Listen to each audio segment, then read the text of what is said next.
we'll walk up to the lane here. Photographs of this stuff? I'm sure I did, but okay. I may have not known what it is. If you want to tell her what's in there. Sure, because this is a crab tree here too. That flowers, I'm assuming. Yeah. Woody was laughing at me because I had no clue what a ginkgo tree was or anything like that. Well, there's not something you see everywhere.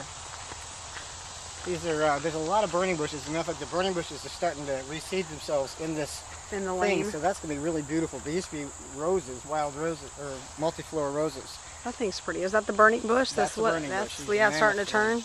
This is something called gooseneck loosestrife. You can see is that it's just finishing. Oh yeah. Yep. It's a the whole thing will be totally covered with white. This is the weed. This is a crab tree. I can't remember what kind it is, but you can see the berries are tiny and they're bright red. Yeah. And I think it's a white one, if I'm not mistaken. A white one? This bed here has all kinds of. Oh yeah, I see the. This is a specialized garden. Yeah. Solomon seal, coral bells. There's some outrageous irises, hostas. This tree, which my mom planted from a seedling. Wow. A little seedling from Arbor Day. Upper medium.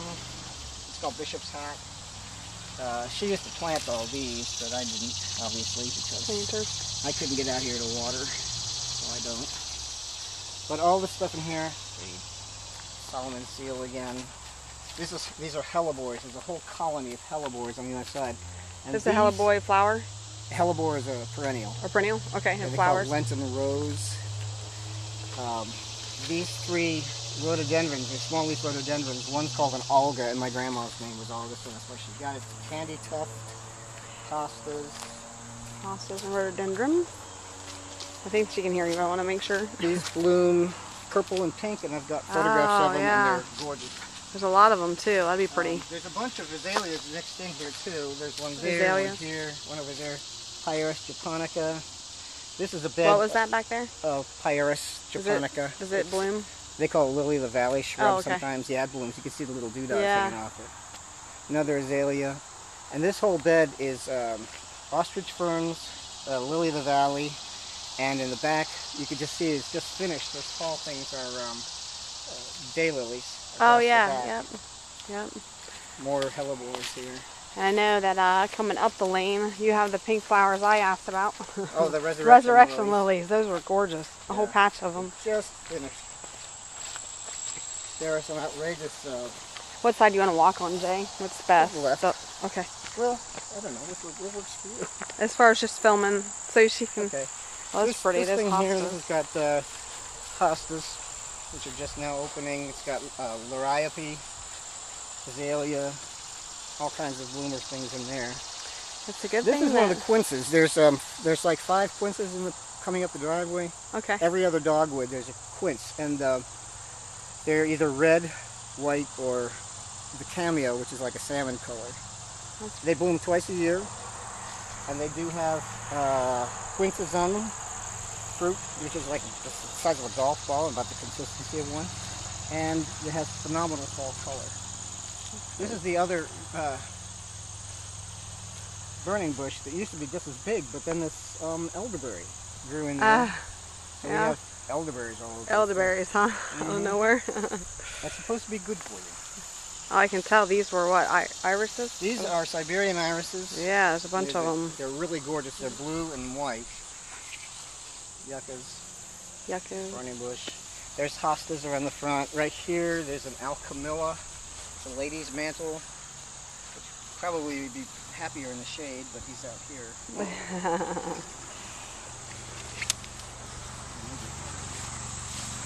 And these are mostly, most that you can see right now. Well, this is a white redbud. A white redbud? Yeah, I think he's out here in the shade too. More irises, a bunch of them. I bet those are gorgeous. These were daylilies in here. There's white ones. Daylilies.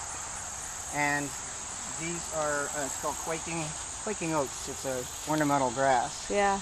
Oh yeah. It's kind of cool. Mm-hmm. There you go. Looks nice when they're dry.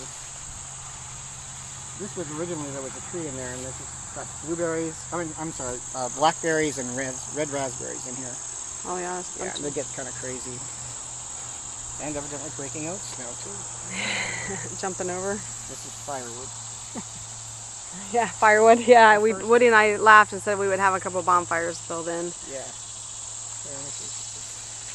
I'm sure they'll appreciate. I think it's been what two summers now that hasn't really been maintained by the way it should. Right. Now this was the resurrection lilies that I liked so much. They're obviously done, but these were gorgeous. These Scotch pines right here. All across the bottom here is a whole bed of daffodils. Oh yeah, definitely. And it's a big bed of daffodils all the way through here. Those are And big. it's kind of nice because if you look through here, We're at the front of the property now. You can see the porch, but it offers you just enough privacy. It Oh doesn't yeah. block you in. It gives you Yeah, that's security, one thing but not confinement. Woody and I really liked was the fact that you have so much. It's a perfect blend of open, and then the heavy tree line blocks the road. So there's, in fact, I mean, you can't really see the road at all. It's nice. One of the things about that tree line, I'll tell you, you can see the taller trees are quaking aspens. Yeah. My dad, when he was in his prime, he used to mow straight up to that culvert that goes through there. And he used to mow, there's probably a good 15 or 20 feet of just scrub trees that have grown up. You can actually mow right down to that. And then on the other side, it's a hill that goes up.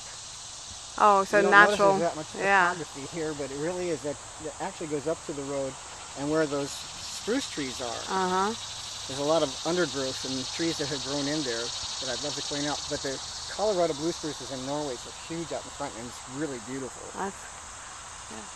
What type of trees are these? These are all maples. All maples. Those are huge. Shut it off here. That one's getting a little bit long.